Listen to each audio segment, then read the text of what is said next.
Hey there, good morning, good afternoon, good evening, good whatever time of day you happen to be tuning in to It's Naturally Nat. I got my two little dogs and they're in here and they might be part of the video today. All of a sudden they just decided to get hyper. Anyway, I don't know about you, but after the holidays, don't you just want to start eating clean again? I mean, there's only so many sugary, ultra carby, ultra salty, ultra deliciously buttered, greasy things that you can eat. At least I feel that way. And not because it's a trend, although I hate annoying trends. And you get all those annoying trends after the holidays, but I eat clean for the most part. A lot of the stuff that I make is almost always for other people, except for today. And today, what I'm going to show you how to make is granola bars, or granola bars.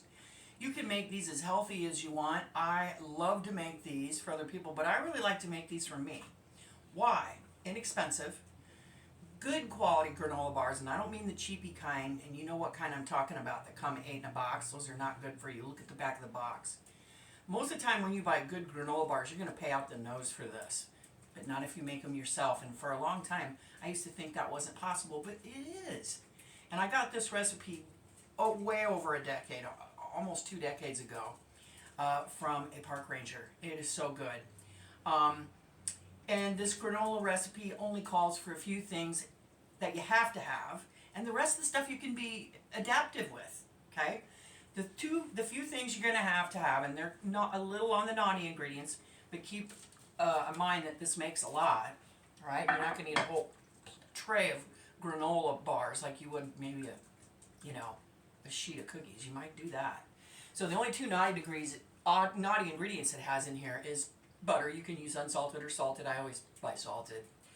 A stick, unfortunately.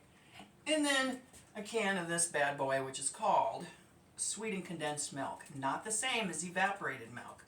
Two different animals entirely. Right, girls? Two different animals entirely.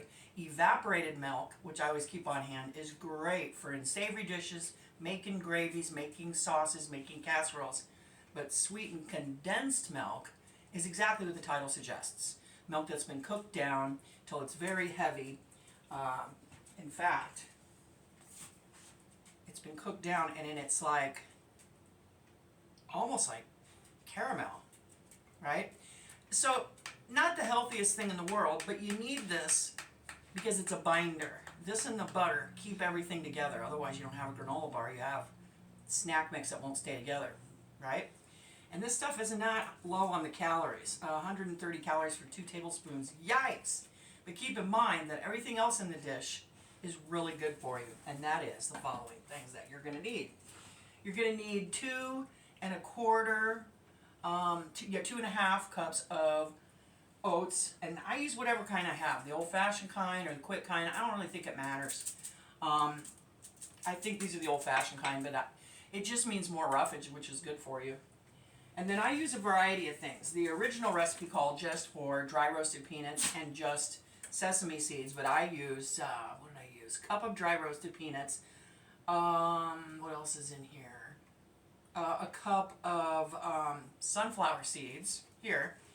And then I also threw in some organic pumpkin seeds, raw.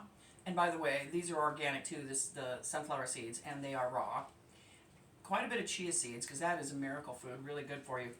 And then the rest, the cup of the dry roasted peanuts, salted of course. So all this together, and this, and raisins. Raisins are good for you. Not good for your doggies, but good for you. Cup of raisins is pretty healthy, okay? In fact, what was I reading on the back of the box of the... I've had this. This is from Terrasol Superfoods, raw and shelled. Promotes, is a good source of vitamin E. I didn't realize that about sunflower seeds. I like them. And they're much better for you than eating the kind in the bag that has gobs of sodium. Boy, are those habit-forming and good. They're not good for you. These are. So, what you want to do is get a big bowl. Thankful for Daniel McDaniel getting me these big nesting bowls for Christmas last year, because you're going to need it to mix all this together. Okay? Preheat your oven for 325. Then go ahead and get all your goodies out. Alright? all of our seeds and nuts. So good. Our cup of raisins. In you go. Now I've also used chopped dates instead of raisins. I've used raisins and chopped dates. And I've used chopped figs. All good. All good for you. And you know, I almost always have all of this stuff on hand. And you probably do if you look around in your pantry. Cinnamon. I forgot that we need cinnamon here. You should always measure cinnamon with your heart. I'm going to use about a teaspoon and a half, because who doesn't love cinnamon, right? There we go. There we go. Okay? So you melt your butter, your stick of butter down, set it aside, get to it in a minute, and you make sure you have these. And I think these only come in one size. They have, to my knowledge, this has never been shrinkflationed or whatever they call that. So annoying when companies do this. What does this say? It is a 14-ounce can. I think they've always been that way. Correct me if I'm wrong.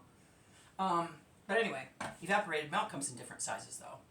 That's to be noted. I think that's the standard size for sweetened condensed. Anyway, I got all my stuff in here. I'll give it just a little spin about because I have that cinnamon in there. Oh, this smells so good. I already know that fall is over with and dead and gone, so to speak. This kind of reminds me of fall, probably because of the cinnamon in here. Just smells so good. Okay. Then we're going to add our stick of salted or unsalted butter. And then I'm going to get my spatula out. You're going to need that to get all this sticky gooey stuff out of the can. And when I say sticky gooey,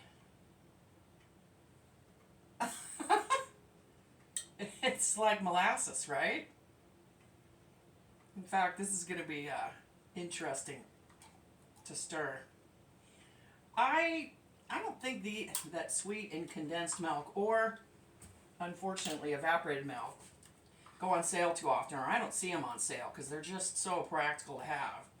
I tend to use way more of the evaporated milk than I do the sweet and condensed. Namely because I don't make stuff like this all the time. I think you can use evaporated milk in a lot more instances than you can use this. Although a friend of mine's mother, who's now passed away, used to make something called ice cream snow, and it was with sweetened condensed milk and snow, and you made ice cream snow. Crazy. Kind of makes my head hurt thinking about it because it'd be so incredibly intensely sweet, but I guess that's the point. We're going to give this a thorough mix.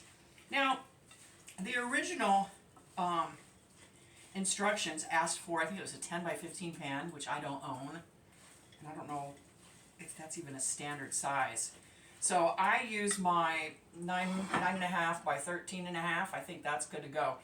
And then you're going to have to use the tin foil, and then you're going to want to spray the crap out of it with your non-stick oil. I use my own blend that I keep in this glass spray thingamajobber of neutral oils, because I don't like the stuff that comes in a can. I don't know if it's necessarily really great for you. This you're going to want to make sure to really give this a good stir. Then what I'm going to probably do is wet my hands, because I can tell this is sticky as heck. And I'm going to pat it down. And then my oven's preheating at 325. We give this, how long do we bake this sucker for? 45 minutes, right? And then I let it completely cool. Well, actually not completely cool, almost completely cool. Let it get so it's still warm, and then I peel that tin foil off carefully. Make sure you don't have any tin foil left on that, and then I cut these in bars. I individually wrap them, and they are really handy to keep at work, you know, in your desk drawer or wherever it is you work, and then snack on this instead of going to the break room and hitting up the vending machine. That is a no-go zone, right? Doing that, right? Okay, so we're going to go ahead and plooper on. I'm going to have to get the girls are right under my feet. I don't know if you can hear their tippy-tappy little paws. You don't want them to get any of this. It's far too sweet for them. And I read somewhere once a long time ago that raisins are not great at all for dogs. I don't know if that's true. But hey, I'm not going to be the first one to test that one out when I don't know.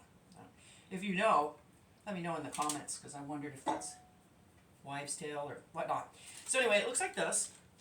Okay, I'm going to get my hands just a little wet because I know they're going to stick. Oh, I got a little bit of butter left.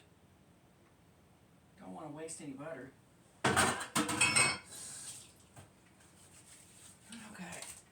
These you could stick into your kids' lunches if you got grandkids.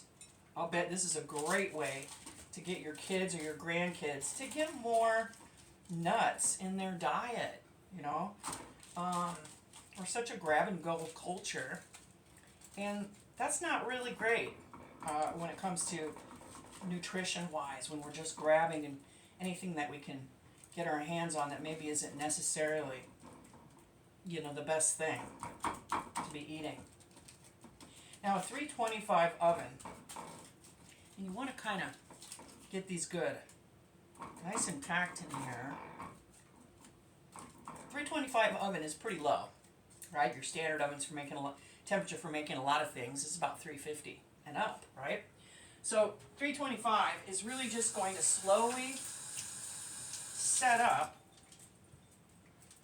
You can hear the little seeds falling off my hands.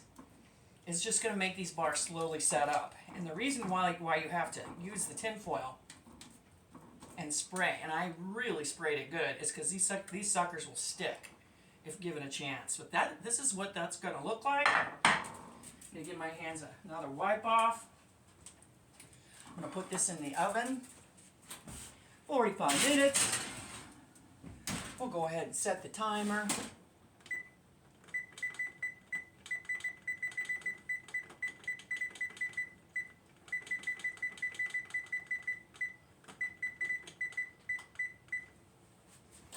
I don't know why that took so many. But what these look like when you're done is like this. I mean, come on, right? These ones I made a couple weeks ago because I was just craving nuts, and so these have some almonds, dry roasted almonds that I chopped up and threw in here. So these were a little drier batch than the batch that I just put in the oven because I really overloaded this batch here in my hands with the almonds. I wanted it to be super ultra healthy, and man, I'll tell you what. Is it ever? Look at that. Doesn't that look great? And I wish you could smell it. It just smells good. You feel good eating this. Maybe it's all 100% psychological, but you do. You feel good. You feel better eating something like this. And so are your friends, right? If you've got some athlete friends, this is just really good source of protein. There's so many nuts in here. Chia nuts, the pumpkin nuts, just super healthy. So give this a try. I'll put the recipe down below. And eat a little healthy for a while. Take care of yourself. Have a great day. Have a great afternoon. If you haven't already, like and hit subscribe to this channel so you can get videos when I have them uploaded on Sundays. And watch my shorts that I put on during the week. You have a beautiful day. And again, like I said, take care of yourself. And I will see you next time, next Sunday. Bye-bye.